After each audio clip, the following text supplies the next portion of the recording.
Assalamualaikum warahmatullahi wabarakatuh. Bersama saya pada hari ini Ustazah Syafiqah Nabilah binti Razali.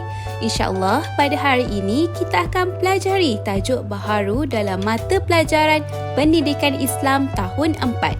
Sebelum itu, jangan lupa untuk like dan subscribe video pembelajaran Ustazah ini agar Ustazah lebih termotivasi untuk hasilkan pelbagai lagi video selepas ini. Sebelum kita mulakan pelajaran pada hari ini, marilah kita bersama-sama membaca doa belajar agar pembelajaran kita pada hari ini diberkati oleh Allah Subhanahu Wa Taala. Bismillahirrahmanirrahim. Allahumma aftah alaina hikmataka wanshur alaina min khazaini rahmatika ya arhamar rahimin.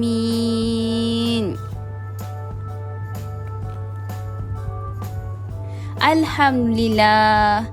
Tajuk pelajaran kita pada hari ini mengenai bidang sirah yang bertajuk keunggulan sifat fatonah Nabi Muhammad sallallahu alaihi wasallam. Sebelum itu, mari kita ketahui dahulu objektif pembelajaran kita pada hari ini. Yang pertama, menyatakan maksud fatonah Nabi Muhammad sallallahu alaihi wasallam. Yang kedua, menjelaskan keunggulan sifat fatonah Nabi Muhammad sallallahu alaihi wasallam melalui kisah kehidupan baginda. Yang ketiga, mengaplikasikan tindakan Nabi Muhammad sallallahu alaihi wasallam yang bersifat fatonah dalam kehidupan seharian. Apakah maksud fatonah? Fatonah bermaksud bijaksana, berakal, budi dan juga pandai. Nabi Muhammad sallallahu alaihi wasallam sentiasa menggunakan kebijaksanaan baginda dalam kehidupan dan juga dakwah baginda. Anda nak tahu? Para rasul juga mempunyai pemikiran yang kritis dan mereka dapat merancang pelbagai strategi dakwah dengan berkesan. Mari kita fahami kisah keagungan sifat fatonah Nabi Muhammad sallallahu alaihi wasallam. Yang pertama ialah peristiwa peletakan batu Hajarul Aswad. Nabi Muhammad sallallahu alaihi wasallam mencadangkan agar setiap pembesar kabilah memegang setiap bucu kain untuk meletakkan Hajarul Aswad di tempat asalnya. Peristiwa meletakkan Hajarul Aswad ini semasa Rasulullah belum diangkat menjadi rasul. Baginda dikenali dengan sifat yang jujur. Tindakan tersebut dapat meleraikan pertelingkahan dalam kalangan kabilah Arab. Yang seterusnya ialah strategi berhijrah Nabi Muhammad sallallahu alaihi wasallam. Nabi Muhammad sallallahu alaihi wasallam tidak menggunakan jalan biasa yang digunakan oleh masyarakat Arab untuk berhijrah ke Madinah. Tetapi Nabi menggunakan jalan lain dengan bantuan Abdullah bin Uraikid, iaitu seorang insan yang tidak beragama Islam. Yang seterusnya ialah mempersaudarakan kaum Aus dan Khazraj. Setelah berhijrah, Nabi Muhammad sallallahu alaihi wasallam mempersaudarakan kaum Muhajirin dan juga Ansar. Tindakan Nabi ini menjadikan semua kaum muslimin bersatu padu dan lebih digeruni oleh musuh. Yang seterusnya ialah membentuk Piagam Madinah. Apabila Nabi Muhammad SAW sampai di Madinah, Nabi mewujudkan satu piagam Madinah yang mengandungi prinsip penting hubungan penduduk di Madinah. Piagam Madinah ini seperti sebuah perlembagaan bagi sesebuah negara.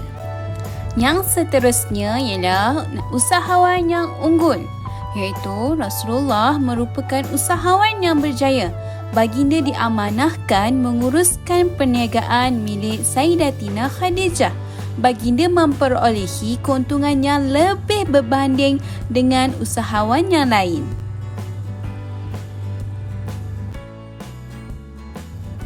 Yang seterusnya, mari kita meneladani sifat fatonah Nabi Muhammad sallallahu alaihi wasallam.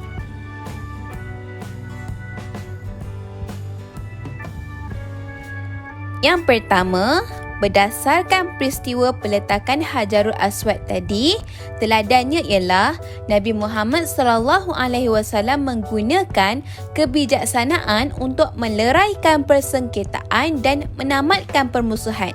Ini bermaksud, rumusannya ialah kita perlu berusaha untuk mendamaikan segala persengketaan. Yang kedua, berdasarkan peristiwa hijrah Nabi sebentar tadi, iaitu dari Mekah ke Madinah, teladannya ialah Nabi Muhammad SAW berdikari dan jujur dalam setiap pekerjaan yang dilakukannya. Sebagai rumusan, kita perlu merancang sesuatu dengan teliti sebelum melakukan pekerjaan dan juga tugasan.